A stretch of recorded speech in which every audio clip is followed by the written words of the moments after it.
Om Swastiastu. Selamat pagi saudara, apa kabar Anda hari ini? Ya, kembali lagi ya bersama saya Dewi Nitya dalam program Sapa Bali Pagi Ruang Psikologi. Dan saudara, seperti biasa hari ini di tengah-tengah Nitya ya, di studio kami telah hadir narasumber kita ya, seorang psikolog yang juga merupakan perwakilan dari HIMSI atau Himpunan Psikologi Wilayah Bali. Hari ini Nitya akan membicarakan topik tentang self-help dan produktivitas ya di masa pandemi COVID-19, khususnya dalam menyambut era Bali New Normal ini. Dan di sebelah Nitya sudah ada narasumber kita hari ini, ada Ibu Listiani Dewi Hartika, MC psikolog, seorang psikolog industri dan organisasi. Biasa kita panggil Bu Yani. Om Swastiastu Bu Yani, sehat ya hari ini ya Bu Yani? Sehat.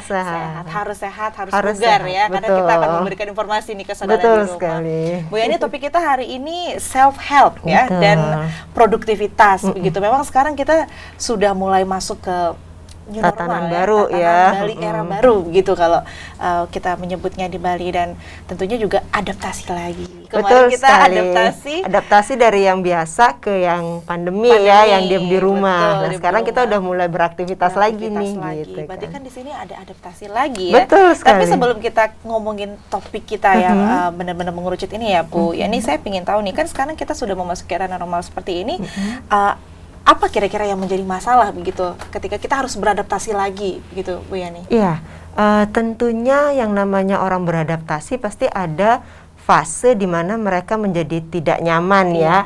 Artinya meninggalkan hal-hal yang sudah biasa, sudah mungkin mulai menjadi habit atau mungkin sudah mulai menjadi satu rutinitasnya dia. Dan kita harus membongkar itu lagi gitu ya. Betul. Nah tentu banyak hal, kalau kita ngomong secara psikologis, ini banyak hal yang terjadi dalam diri individu gitu ya. Pasti cemas, pasti ada, balik lagi gitu ya. Wah udah produktif lagi nih harus nih gitu. Bener, yang kedua juga otomatis ketakutan karena sesuatu yang tidak pasti di depan ya, yang tadinya kita aman di rumah, kita harus keluar, itu pasti terjadi gitu ya.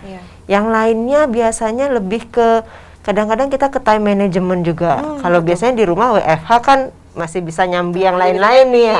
Kalau sekarang sudah mulai lagi pada office hours dan sebagainya, itu juga menimbulkan satu ini baru lagi ya, satu ritme baru lagi, tantangan gitu. baru lagi. Tantangan baru dan lagi. Terlebih lagi sekarang meskipun kita sudah masuk new normal gitu ya, mungkin beberapa masyarakat ada sedikit yang salah persepsi begitu ya. Betul sekali. Misalkan normal kayak dulu lagi, padahal sebenarnya bukan begitu ya Bu Yani ya. Iya, ini yang perlu kita garis bawahi ya Nitya ya, dan juga pemirsa ya.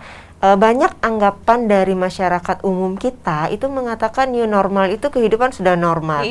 Dan lebih parah lagi, mereka menganggapnya virus sudah hilang nih gitu. Udah aman, udah nggak bahaya gitu ya. Ini yang perlu kita perbaiki. New normal itu bukan berarti bahwa segalanya sudah normal, baru dan normal gitu ya. Tidak, tapi bagaimana kita malah hidup di masa pandemi ini dengan tatanan yang baru. Artinya tatanan yang dibasiskan atau didasarkan pada kesadaran kita akan kesehatan dan lebih ketat terhadap protokol sebenarnya gitu ya. Bukan yang kita kembali malah santai gitu ya. Gitu, bukan malah menganggap bahwa seolah-olah sudah normal, tidak. Justru karena sekarang di tatanan new normal ini semua akses kan mulai dibuka nih gitu.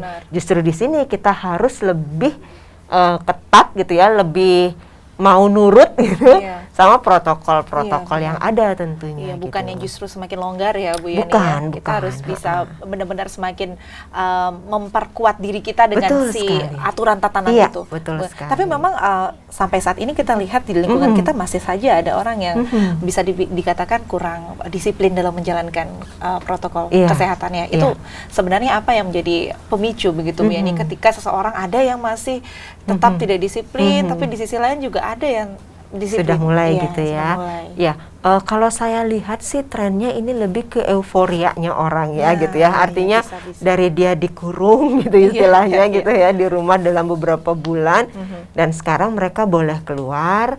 Jadi ketika mereka sudah sangat jenuh gitu ya, sekarang ada akses keluar. Nah, euforia inilah yang membuat orang menjadi menurun tingkat kewaspadaannya gitu ya. Membuat mereka menjadi rilis cemasnya ini dengan cara yang salah gitu kan.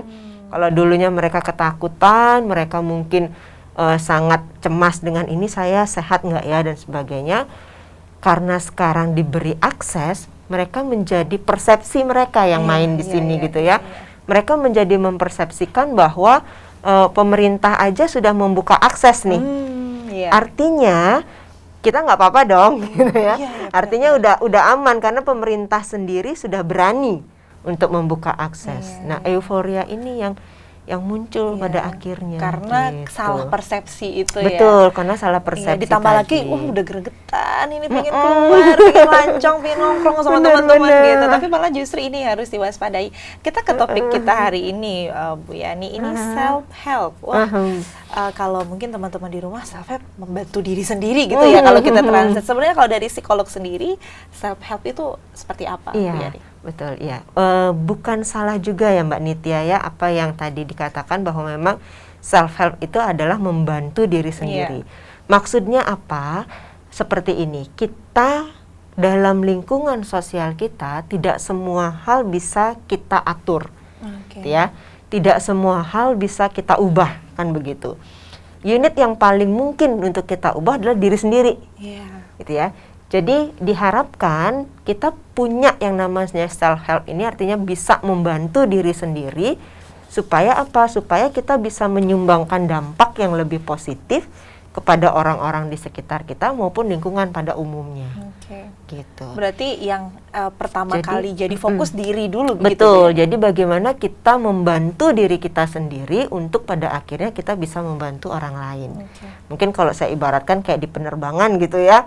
Kalau ada ibu bawa anak, kalau ada terjadi sesuatu kan kita dulu nih harus pakai masker udaranya baru menolong anak. Nah, ibaratnya seperti itu. Seperti itu. Gitu. Yang jadi, juga berguna untuk lingkungan. Betul sekali. Dengan kita punya self help untuk diri kita, artinya keterampilan untuk membantu diri kita sendiri, saya rasa sih dampaknya walaupun mungkin tidak langsung ya dirasakan.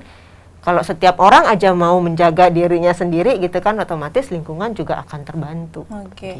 Lalu memang self help ini berarti penting sekali ya saat pandemi dan new normal seperti betul ini. Betul sekali, sangat penting kalau saya bilang ya. Mengapa itu menjadi sangat penting saat ini, Bu Yani? Ya karena seperti tadi saya katakan ya, bahwa kalau new normal ini kan semua akses dibuka, artinya kesadaran masyarakat kadang-kadang menjadi menurun ya. Kalau masing-masing orang, ibaratnya polisinya nih, nggak bekerja, maka yang terjadi adalah seperti yang kita lihat kadang-kadang ya, di lapangan kita tidak menutup mata, masih ada yang suka kumpul-kumpul nggak pakai masker. Kadang-kadang juga misalnya ada gangguan fisik, artinya misalnya batuk, pilek, mereka masih tetap berinteraksi dengan orang lain. Nah, ketika setiap orang tidak memiliki self help ini, artinya dia tidak bisa melindungi dirinya sendiri. Jangan paksa orang lain untuk melindungi kita gitu ya. Karena seperti tadi saya katakan bahwa kita tidak mungkin kita bisa mengatur semua orang, kan begitu. Tidak mungkin kita bisa memaksa orang lain untuk berubah. Walaupun pemerintah sudah menetapkan protokol, tapi kita lihat aja masih ada aja yang nggak mau gitu ya. Sehingga penting sekali di zaman new normal ini, kitalah yang harus membantu diri kita sendiri. Boleh dibilang deh ibaratnya kalau saat ini kita katakan nggak ada orang lain yang bisa bantu kita gitu ya selain diri sendiri. Karena kalau kita membantu diri sendiri, maka kita tidak harus bergantung pada orang lain. Artinya kita tidak, misalnya nih, saya dengan Nitya, saya batuk nih gitu ya. Kalau saya nggak mau pakai masker, berarti gimana? Iya, membahayakan diri. Kan membahayakan orang lain. Kalau misalnya Nitya memaksa saya, Bu Yani pakai masker dong gitu, supaya Nitya sehat. Sementara saya nggak mau. Apakah tidak berbahaya juga untuk Nitya, kan begitu? Nah, ketika diri kita sendiri yang bisa mengontrol itu, maka itu akan sangat membantu. Gitu. Berarti kalau kita bilang self help itu memang kembali ke kita dulu, kesadaran kita dulu. Apakah berbeda-beda, Bu Yani? Maksudnya misalkan nih, Nitya dan Bu Yani memiliki self help yang berbeda. Bu Yani lebih peduli begitu dibandingkan Nitya. Mungkin itu terjadi setiap individu. Sangat mungkin Nitya, gitu ya. Untuk kadarnya biasanya bisa jadi itu berbeda-beda, tergantung dari bagaimana kesiapan dan juga keterampilan yang dimiliki oleh individu. Keterampilan. Itu. Karena self help ini sebenarnya keterampilan gitu ya, keterampilan diri sebenarnya.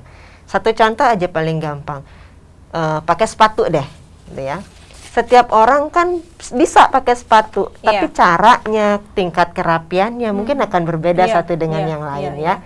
Ada mungkin yang sangat rigid, ngikatnya harus sangat perfect gitu ya.